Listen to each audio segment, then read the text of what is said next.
Very good morning बच्चों। आपके प्यारे से फिजिक्स मीडिया चैनल में आपका स्वागत है। इस नए वीडियो लेक्चर में हम डिस्कस करेंगे एमसीक्यू पैटर्न को। एमसीक्यू पैटर्न से रिलेटेड एक वीडियो में बना चुका हूं जिसमें मैंने पूरा मार्क्स का डिस्क्रिप्शन दिया है। अब बच्चों के मन में ये बड़ा क्वेश्चन है कि एमसीक्यू क्वेश्चन कैसे सॉल्व करेंगे। तो एमसीक्यू सॉल्व करने के लिए मैं एक बेसिकली पहले इलेक्ट्रोस्टैटिक्स पे कुछ आपको इम्पोर्टेंट क्वेश्चंस बताऊंगा। हालांकि ये इनफ नहीं है, लेकिन फिर भी इम्पोर्टेंट जो मुझे लगेंगे मैं बताऊंगा। और कुछ एक इम्पोर्टेंट चीजें और मैं बताऊंगा, इसलिए इस वीडियो को पूरा देखिएगा, बीच से इसके बिल्कुल मत कीजिएगा। तो सबसे पहला है कि एमसीक्यू क्वेश्चन सॉल्व क्यों करें। देखिए, जब I was doing the preparation of my competitive exam, जब मैं तैयारी करता था तो एमसीक्यू क्वेश्चंस को सॉल्व करने का मेरा एक तरीका था कि अगर क्वेश्चन नहीं आ रहा, सबसे पहले आप ये मत समझिएगा कि जो मैं बताने जा रहा हूँ एमसीक्यू में तुक्का कैसे लगाए, ठीक है, गेस कैसे करें। लेकिन आप ये बिल्कुल मत समझिएगा कि बिना पढ़े तुक्का लगाना। आप पढ़ के आए हैं, टॉपिक का बेसिक नॉलेज आपको है, लेकिन आप भूल रहे हैं, कंफ्यूज हैं, तो ये मेरी ट्रिक आपके लिए है। तो स्टेप की ये ट्रिक है, इसको समझिएगा। बेसिकली सबसे पहले आप एमसीक्यू क्वेश्चन पढ़िए और एक ही बार में सारे ऑप्शन देखिए। स्टेप 1, एक ही बार में सारे ऑप्शन देखिए। अभी मैं जैसे आपको बताऊंगा। और सबसे पहले जो आपके माइंड में आंसर स्ट्राइक करे, तुरंत आप इसको लगा दीजिए। अगर आप ऐसा करते हैं तो 80 से 90% इस चीज की प्रोबेबिलिटी है कि आपका आंसर सही होगा। क्योंकि क्या हमारा जो ब्रेन है वो इतना कॉन्शियस है कि अगर हमने कहीं कुछ भी पढ़ा है और वो हमारी नजरों के सामने से गुजरता है तो एक बार उसको रिमाइंड जरूर कराता है। तो सबसे पहला स्टेप क्या है, आपको क्वेश्चन पढ़ के चारों ऑप्शन एक साथ देखने, एक एक ऑप्शन नहीं देखना, चारों ऑप्शन एक साथ देखने हैं। एक बार में देख लिया, एक मिनट में। और सबसे पहला बेस्ट ऑप्शन जो आपके दिमाग में क्लिक करेगा सबसे पहली बार, वो आपका राइट आंसर होगा। 80 से 90% संभावना है।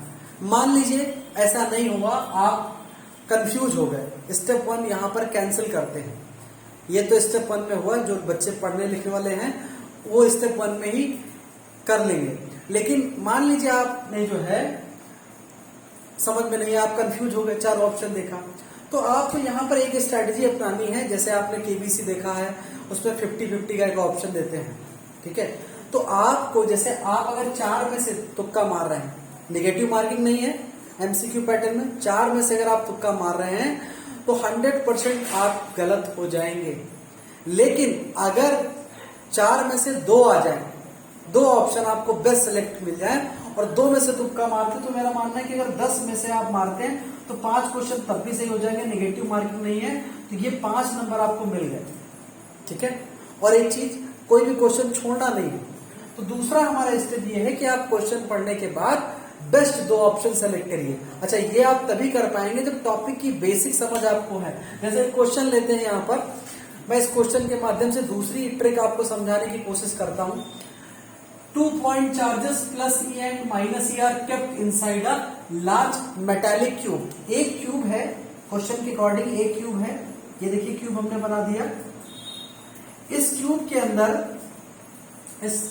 अंदर 2 चार्ज रखे हैं, एक प्लस ई रखा है और एक माइनस ई रखा है, ठीक है। और इसकी साइड को टच कर रहे हैं, ठीक है। इलेक्ट्रिक फ्लक्स क्या होगा। अब अच्छा, आपको पता है इलेक्ट्रिक फ्लक्स का बेसिक फॉर्मूला सबको पता है, Q अपॉन एप्सिलॉन नॉट होता है, ठीक है। क्या होता है, चार्ज अपॉन एप्सिलॉन नॉट। और फ्लक्स केवल और केवल किस पे डिपेंड करता है, इनक्लोज चार्ज पे डिपेंड करता है। फिर से क्वेश्चन को समझते हैं। 2 point charges plus E and minus E are kept inside a large metallic tube without touching its side। यानी इसके अंदर 2 चार्ज रखे हैं जो साइड को टच नहीं कर रहे हैं। इलेक्ट्रिक फ्लक्स कितना बनेगा, इलेक्ट्रिक फ्लक्स का फॉर्मूला क्या है, Q अपॉन एप्सिलॉन नॉट। यानी फ्लक्स केवल और केवल चार्ज पे डिपेंड करता है। अब ये इतना बेसिक आपको आना चाहिए। आप ये समझ लें कि ब्लाइंड आप तुक्का मार देंगे, ब्लाइंड गेस कर देंगे तो फिर गलत हो जाएगा। अब इसमें मैं आपको 2 ऑप्शन छांटने के लिए बताऊंगा, कैसे छाटेंगे 2 ऑप्शन। देखिए, आपको पता है Q अपॉन एप्सिलॉन नॉट। अच्छा देखिए, आप यहां पर ऑप्शन छाटते हैं। सबसे पहले चार्ज यहां पर क्या दिया है, एक चार्ज दिया E और दूसरा चार्ज दिया माइनस E। यानी या तो E अपॉन एप्सिलॉन नॉट होगा या तो minus E upon epsilon not होगा। ये आपको समझ में आएगा पहली बार में। लेकिन आप अभी बता रहा हूं कि अगर आपको ये बेसिक सी चीज पता है कि फ्लक्स केवल किस पर डिपेंड करता है, इनक्लोज चार्ज पर, तो आपको ये बात समझना है कि नेट इनक्लोज चार्ज हमें निकालना पड़ेगा। अब नेट इनक्लोज चार्ज में हमारे पास बेस्ट ऑप्शन ये बन सकता है या ये बन सकता है, ठीक है, ठीक। और इन दोनों ऑप्शन को देखने पर नेट इनक्लोज चार्ज अगर आप निकालेंगे तो आप प्लस ई और माइनस ई, तो ये ऑप्शन आपका कटेगा। क्यों ऑप्शन कटेगा? क्योंकि देखो यहां पर जब हम चार्ज लिखते हैं तो हम चार्ज नेगेटिव में नहीं लिखेंगे, हम पॉजिटिव में लिखेंगे, तो ये ऑप्शन आपका कट जाएगा। अब एक ऑप्शन ये आएगा और आपको पता है अगर नेट चार्ज निकालेंगे इसके अंदर तो एक चार्ज प्लस ई का है और दूसरा चार्ज माइनस ई का है, तो दूसरा ऑप्शन क्या आएगा? 0, ठीक है। तो ये दो ऑप्शन है। अब मान लीजिए इन दो में से आप तुक्का मारते हैं, ठीक है, तो मैं ये बिल्कुल नहीं कह रहा हूं 100%, यहां पर प्रोबेबिलिटी कितने परसेंट की बची? 50% की, कि अगर आप 10 क्वेश्चन में तुक्का मारेंगे स्टेप 2 के हिसाब से तो आपके 5 क्वेश्चन सही हो जाएंगे, ये बात गारंटी है, ठीक है। लेकिन सेकेंड स्टेप करने के लिए आपको बेसिक नॉलेज होना बहुत जरूरी है। पता चले आपको फ्लक्स भी नहीं आ रहा है, आप हवा हवाई कर रहे हो, तो भैया ये पॉसिबल नहीं है, दिस इज नॉट पॉसिबल। आपको बेसिक नॉलेज इलेक्ट्रिक फ्लक्स तो पता होना चाहिए। वो चीज अलग है आप इलेक्ट्रिक फ्लक्स डीप में नहीं, लेकिन आपको पता फ्लक्स चार्ज पे डिपेंड करता है, तो आपको पता है इसके अंदर एक प्लस ई चार्ज है और एक माइनस ई चार्ज है, तो क्या हो जाएगा? टोटल 0 हो जाएगा और 0 वाला सही, ठीक है। तो ये 0 आपका ऑप्शन आ गया। तो तुक्का मारने में पहला रूल जो मैंने बताया, आपको सबसे पहले क्वेश्चन को पढ़ के सरसरी निगाह से चारों ऑप्शन देखने हैं। अब जो सरसरी निगाह से आप देखेंगे तो आपको सीधे सीधे अगर आपने पढ़ रखा है तो नेट चार्ज आप निकालेंगे 0, एक ही बार में टिक कर देंगे, ये पहला तरीका। दूसरा तरीका ये है कि आप 4 ऑप्शन चुने और 4 में से बेस्ट 2 सेलेक्ट करें। वो सेलेक्ट कर सकते हैं, मैंने बताया थोड़ा सा टॉपिक का बेसिक नॉलेज चाहिए, थोड़ा सा टॉपिक, ठीक है, वो बेस्ट, और फिर उन 2 में से तुक्का लगाएं तो आपके क्वेश्चन के सही होने की प्रोबेबिलिटी 50% हो जाती है। और चूंकि नेगेटिव मार्किंग यहाँ पे नहीं है तो सबसे इंपॉर्टेंट है कि मान लीजिए 10 क्वेश्चन में आप लगाते हैं तो 5 क्वेश्चन आपके सही होने की प्रोबेबिलिटी है, तो बेटा कुछ नहीं मिल रहा है जहां पे, वहां पे 5 नंबर मिल गए। अगले क्वेश्चन की तरफ देखेंगे, ठीक है। Which one of the following is the unit of electric field. अब इलेक्ट्रिक फील्ड के बारे में हम बेसिक क्या जानते हैं? इलेक्ट्रिक फील्ड के बारे में हम बेसिक जानते हैं कि कोई चार्ज, रेस्ट चार्ज रखा हुआ अपने चारों तरफ क्या डेवलप करता है? Electric field. अच्छा, इलेक्ट्रिक फील्ड का फॉर्मूला क्या होता है? Force upon charge. Force upon charge, force का क्या होता है? न्यूटन, और चार्ज का क्या होता है? कूलम। जैसे पूछा which one of the following is the unit of electric field, कौन सा बेस्ट ऑप्शन है? ये पहली बार है, ये स्टेप 1 में हो गया, सीधे सीधे आपको फॉर्मूला आया था। अभी आपको फॉर्मूला नहीं याद है, स्टेप 2 पे आए आप, फॉर्मूला भूल गए, ये नहीं याद है।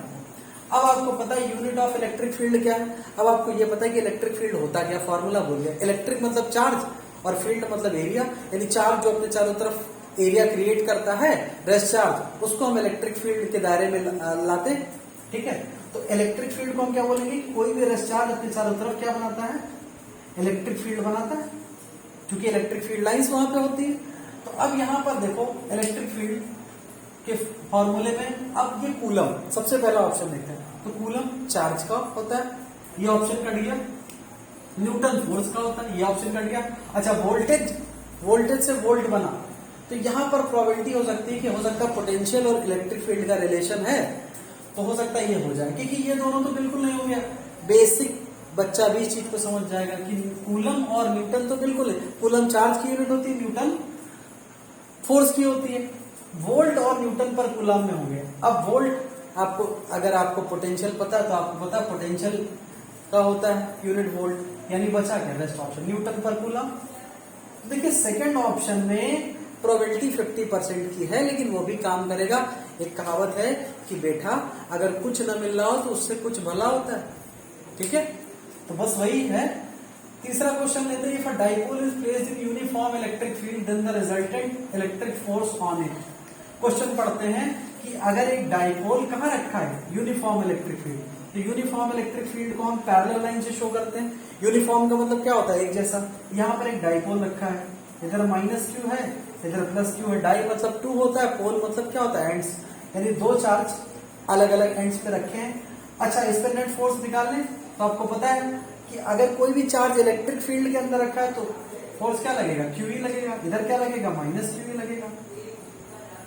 तो अगर हम इस पे नेट चार्ज निकाल लें तो माइनस QE प्लस QE क्या होगा, 0 होगा।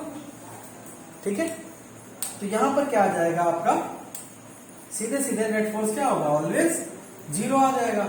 अब एक कूलम चार्ज में कितने इलेक्ट्रॉन्स होते हैं, ये क्वेश्चन देख लीजिए।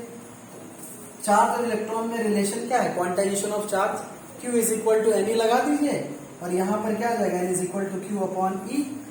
और Q कितना दिया है, एक कूलम, और एक इलेक्ट्रॉन पे चार्ज कितना होता है, 1.6 इंटू 10⁻⁻19।